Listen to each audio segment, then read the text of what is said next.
Reka mbasuhuze mbaye n'ikaze mwe mwese mukunda kandi mukurikira The Manifest TV. Uyu ni umwanya makuru mu Kinyarwanda none tariki 24 z'ukwa kane 2024. Amakuru yacu kabagiye kwibanda kuri izi nyingo z'ingenzi zikurikira. Perezida Kagame na Macron bahamagaranye baganira ku kibazo cya Kongo. Ni mu gihe muri RDC tukubwira ko Vital Kamerhe ari ushobora kongera kuba perezida w'inteko ishinga amategeko mwa kino gihugu. Hanze Afrika turakubwira ko Amerika yafatiye ibihano abayobozi b'imitwe y'iterabwoba ikorera muri Afrika. Ni amakuru mwateguriwe kandi mugiye kugezwaho nanjye Jean Harerimana. Murekera gukora subscribe, share, like, comment kuri The Manifest TV kugira ngo amakuru yacu n'ibiganiro bikomeze bikugereho umunsi ku wundi. Amakuru ku buryo burambuye ni mu kanya.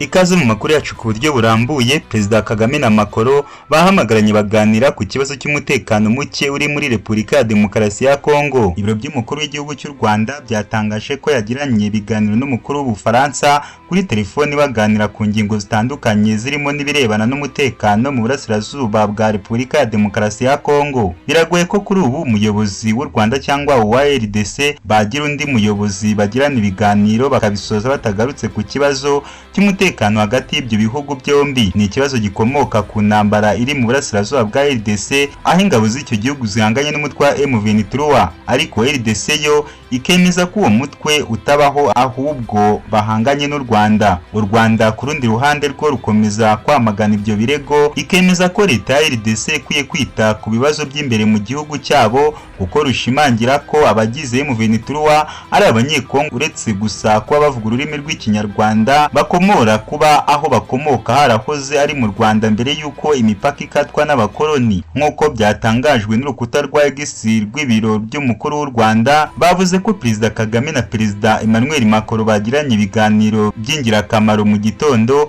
aho abakuru b'ibihugu baganiriye ku bufatanye bw'ibihugu byombi. Ibi biganiro by'aba bombi kandi ngo byibanze ku bibazo biri mu karere birimo n'icyo mu burasirazuba bwa RDC, bashimangira ko hakenewe igisubizo cya politiki ndetse bakaba banashimye ingamba ziriho zigamije gushaka igisubizo zirimo ibiganiro bya Rwanda n'ibya Nairobi. Nanone kandi tukiri muri RDC reka tukubwire ko Vital ashobora kongera kuba perezida w'inteko ishinga amategeko.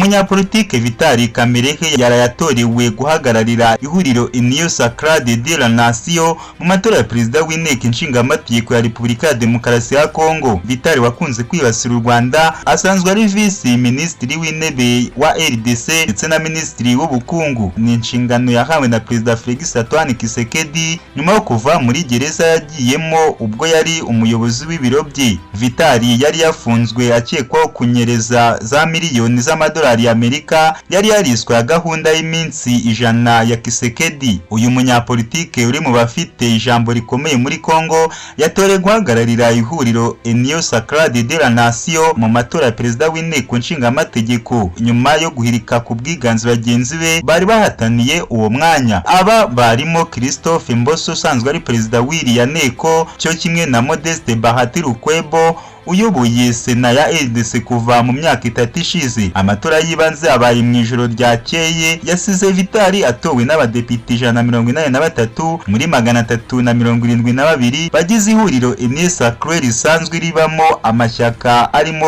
UDPS riri ku butegetsi. Boso wari wakoresheje u Rwanda nk'iturufu yo kwiyamamaza nigeze ahirwa kuko yamukurikiye n'amajwi 113, naho Lukwebo aba wa nyuma n'amajwi 69. Muri aya matora kandi habonetsemo imfabusa 7. Mu gihe Vital Kamerhe uhabwa amahirwe yo kuba perezida w'inteko ishinga amategeko ya Kongo yabatowe, sibwo bwa mbere yabakoze izo nshingano kuko yayoboye inteko ishinga amategeko ya Kongo kuva muri 2006 kugeza muri 2009 ubwo yeguraga. Reka amakuru yo muri Afrika tuyasoreza ahubwo tukubwire kuyavugwa hanze. Ni mu gihe Amerika yafatiye ibihano abayobozi b'imitwe y'iterabwoba ikorera muri Afrika. Abayobozi b'imitwe y'iterabwoba ikorera muri Afrika y'Uburengerazuba bafashe bunyagwa abantu barimo abanyamerika bafatiwe ibihano na Leta Zunze Ubumwe za Amerika. Abafatiwe ibihano ni abayobozi b'ishami ry'umutwe wa Al-Qaeda ryitwa GNIM n'intagondwa z'abayisilamu zo mu mutwe wa Al-Murabituni. Ibyo bihano ngo bigamije guca intege no guhana abafungira abanyamerika mu bihugu byabo nk'uko byemezwa na leta ya Amerika. Minisitiri w'ububanyi n'amahanga wa Amerika Anthony Blinken yemeje ko Minisitiri y'imari ya Amerika yafatiye ibihano abayobozi barindwi n'imitwe ya GNIM na Al Murabituni. Hagati aho Minisiteri y'imari yafatiye ibihano abakuru b'iyo mitwe babiri bari muri Mali na Burkina Faso. Muri bo hari umwe wahagarikiye ifungwa ry'umuturage wa Amerika. Icyo cyemezo cyafashwe ejo kuwa kabiri kirimo gufatira imitungo yabo iri muri Amerika no kubuza abanyamerika gukorana nabo. Ni amakuru mwateguriwe kandi mwagezwagaho nanjye Jean Harerimana. Mwiyakira gukora subscribe, share, like, comment kuri The Manifest TV kugira ngo amakuru n'ibiganiro byacu bikomeze kukugeraho umunsi ku wundi.